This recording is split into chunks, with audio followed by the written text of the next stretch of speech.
की विचारधारा को छोड़कर धर्मनिरपेक्षता की विचारधारा को अपनाना चाहता है, या कह लीजिए कि सॉफ्ट हिंदुत्व की तरफ बढ़ना चाहता है। आरएसएस के प्रमुख मोहन भागवत ने पुणे में एक कार्यक्रम में बोलते हुए दो बड़ी बातें कही है। पहली बात, देश में हर दिन एक नई मस्जिद को मंदिर बताना सही नहीं है, और दूसरा, अयोध्या में राम मंदिर के निर्माण के बाद कुछ लोगों को ऐसा लगता है कि वो ऐसे मुद्दे उठाकर हिंदुओं के नेता बन जाएंगे। जर ही हार्मनी जर जगाला पाहिजे असेल तर आपल्या देशात याचं मॉडेल उभं करायचं म्हणजे ही हार्मनी आपल्या देशात असली पाहिजे। श्रद्धेचा आदर ठेवणं राम मंदिर झालं पाहिजे, ते होत आहे। हिंदूंची श्रद्धा असताना हिंदूंना वाटतं, परंतु असं केलं म्हणजे हिंदूमध्ये नेता होता येतं म्हणून, किंवा अतिरेकी भूतकाळाच्या ओझ्याच्या परिणामामुळे अतिरेकी तिरस्कार, द्वेष, शत्रुता, संशय याच्या पोटी रोज एक नवीन प्रकरण काढणे हे कसं चालेल? हे नाही चालणार। शेवटी आपण आपलं सोल्युशन काय आहे? जगाला आपल्याला दाखवायचं आहे की आपण सगळे एकत्र नांदू शकतो।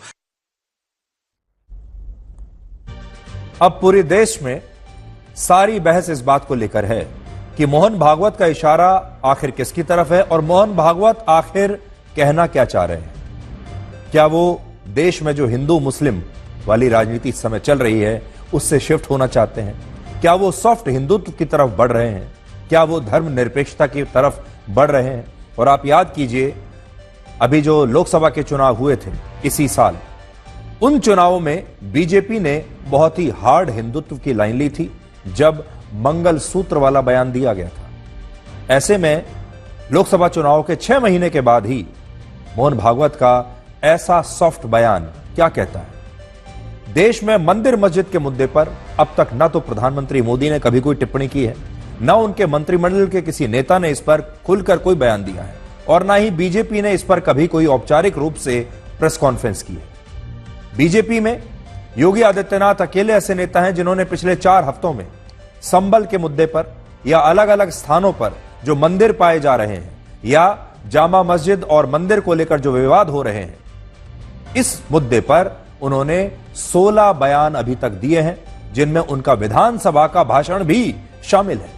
लेकिन दूसरी तरफ हमारे देश में हिंदू संगठनों के कुछ नेता भी आ गए हैं जो अब नई नई मस्जिदों पर दावे करके उनके नीचे मंदिर होने की बात कह रहे हैं। और हो सकता है कि मोहन भागवत का इशारा ऐसे ही अलग अलग हिंदू संगठनों के नेताओं की तरफ हो जो अपने अपने शहर में, अपने अपने राज्य में लगातार ऐसी मस्जिदों की तलाश में रहते हैं जहां वो ये साबित कर सकें कि इस मस्जिद के नीचे भी मंदिर है। और आपने ये देखा होगा कि जब से संभल में ये मंदिर और मस्जिद वाला नया विवाद हुआ, उसके बाद से हर रोज आपको अखबारों में और न्यूज चैनल्स में लगातार ये खबरें पढ़ने को, देखने को मिल रही होंगी कि आज इस शहर में एक नया मंदिर मिला, आज इस शहर में एक नया मंदिर मिला, आज यहां भी एक ऐसी मस्जिद मिल गई जिसके नीचे मंदिर बना, मंदिर के अवशेष मिले हैं। और लगातार आपको हर रोज किसी न किसी शहर से, किसी न किसी स्थान से ऐसी खबरें लगातार पढ़ने और सुनने को मिल रही हैं। यानी एक नया सिलसिला शुरू हो गया है,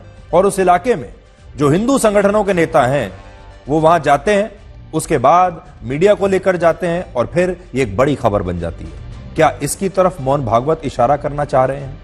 यहां एक और बड़ा सवाल यह भी है कि क्या अब संघ खुद को धर्मनिरपेक्ष दिखाना चाहता है? असल में यह नया नहीं है। संघ बहुत पहले से यह कहता आ रहा है कि हम तो पहले से ही धर्मनिरपेक्ष हैं, हम मुसलमानों के खिलाफ नहीं हैं। आप याद कीजिए, मोहन भागवत ने पिछले कुछ वर्षों में ऐसे कई बयान दिए हैं जो आरएसएस की मूल विचारधारा से अलग है। अक्टूबर 2019 में उन्होंने कहा था संघ हर धर्म के लोगों को संगठित करना चाहता है। जून 2022 में उन्होंने कहा था कि हर मस्जिद के नीचे मंदिर ढूंढना गलत है। सितंबर 2023 में भी उन्होंने कहा था कि संघ के लिए कोई पराया नहीं, और भारत जितना हिंदुओं का है उतना ही मुसलमानों का है। और अक्टूबर 2023 में भी उन्होंने कहा कि भारत 5000 वर्ष से एक धर्मनिरपेक्ष राष्ट्र है। और इसी साल जून 2024 में भी उन्होंने कहा था कि इस्लाम और ईसाई धर्म में बताई गई अच्छी बातों को भी खुले दिल से अपनाना चाहिए।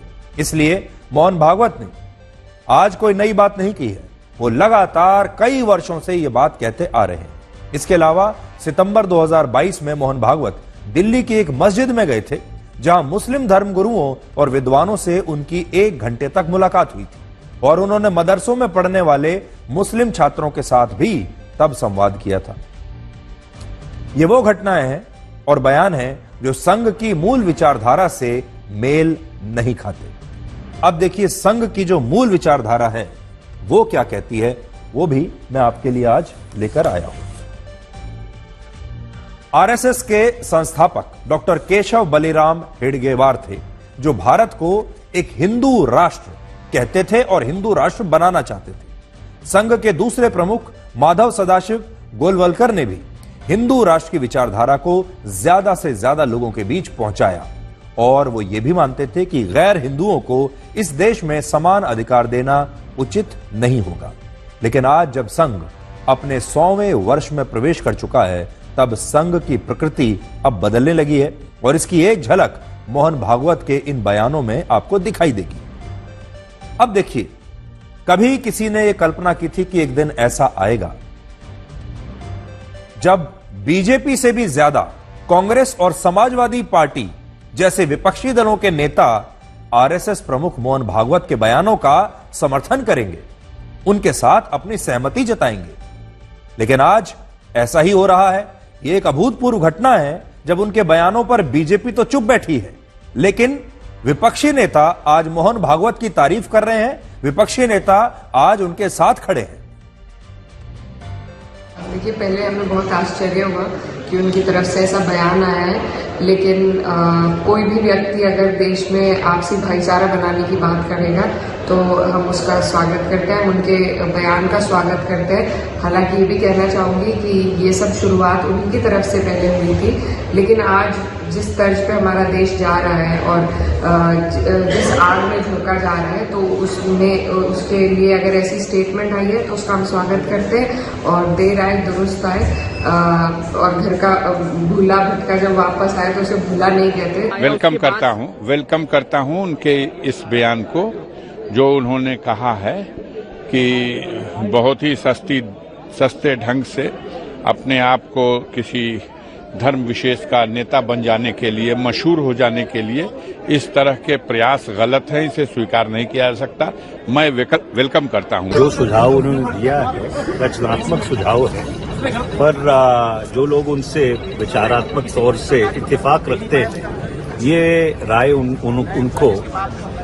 उनको देनी चाहिए कि भाई वो संयम रखे, धैर्य रखे। बिल्कुल सहमत हूँ उससे इस विषय पर। उन्हें पहले भी कहा था कि सारे मस्जिद के नीचे अब शिवलिंग ढूंढने की खोजने की कोई जरूरत नहीं है, और वो बिल्कुल ठीक ही कहा। इतिहास तो इतिहास है, बहुत कुछ हुआ है 500 साल पहले। अरे 21वीं शताब्दी में हमारे आज के जनता को कौन तकलीफ दे दे इसके बुनियाद में। मेरे ख्याल में अभी हम भविष्य के बारे में सोचने का वक्त आया है, हमारे जवान भारतवासियों के बारे में सोचने का वक्त आया है, भारत के भविष्य के बारे में सोचने का वक्त आया है। यहां समझने वाली बात